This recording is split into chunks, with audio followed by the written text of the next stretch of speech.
Yan, isang mapagpalang umaga po sa ating lahat mga idol, mga ka-rockers vlog. Isang umaga na naman po ang ibiniyaya sa atin para po gampanan natin ang atin pong mga gampanin. At ngayon nga po mga idol, samahan niyo po akong muli dahil ako'y pupunta po sa ilog para po tayo maghanap buhay.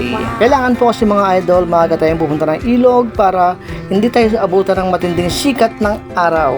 Kasi nga po mga idol, kailangan nating maagang pupunta sa ilog para hindi tayo maunahan ng ating mga ka-rockers dahil kapag sila nakapwesto na doon sa ating pupuntahan, nakakahiya ng makiagaw-agaw. Dahil dito nga po mga idol, kailangan agahan mo para hindi ka maunahan ng ating mga kasamahan na ganito rin ang hanap buhay.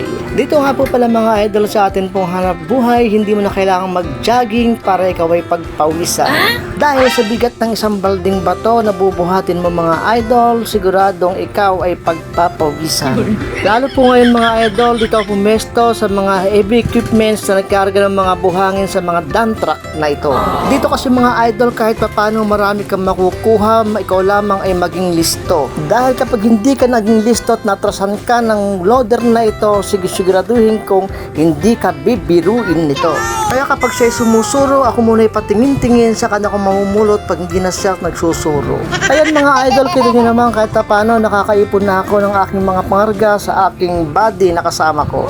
Kasi mga idol, kahit tirik na ang araw at pasakit na nga sa balat, ang tama nito, kailangan mo maging listo, kailangan mo pa rin tumakbo. Tapos ang isa pa rito, pag pauwi ka ng mga idol, yung ikaw ay mabalaho kasi malambot ang dadaanan mo. Kaya no choice ka mga idol, kung di ka magdiskarga, ibaba ang yung pangarga para makaahon ng iyong body. Dahil kapag naghintay ka ng mga tao na pupunta ng ilog para mamulot din ng bato, sa ganitong oras kasi halos tanghali na tayo, malabo ka nang makakita ng tutulong pa sa'yo. Kaya sakripisyo mga idol, talagang ikaw ay sobra-sobrang ehersisyo sa ganitong trabaho. Dito mga idol, di mo na kailangan pa magpunta ng gym para mag-ehersisyo, magbanat ng mga ugat-ugat mo, patlakas ng buto, dahil dito pa lang sigurado ko sa'yo, mababatak na ang katawan mo. Dito kasi mga idol, sa trabaho na to, double purpose na ang nagawa mo. Nakapag-ehersisyo ka na, pinagpawisan ka pa, at syempre, kumita pa.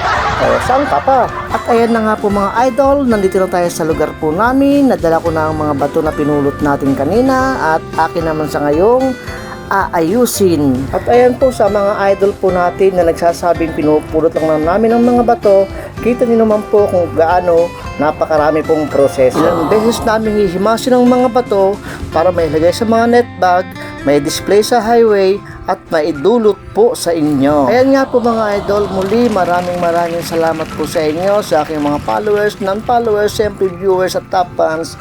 Mabuhay po tayo.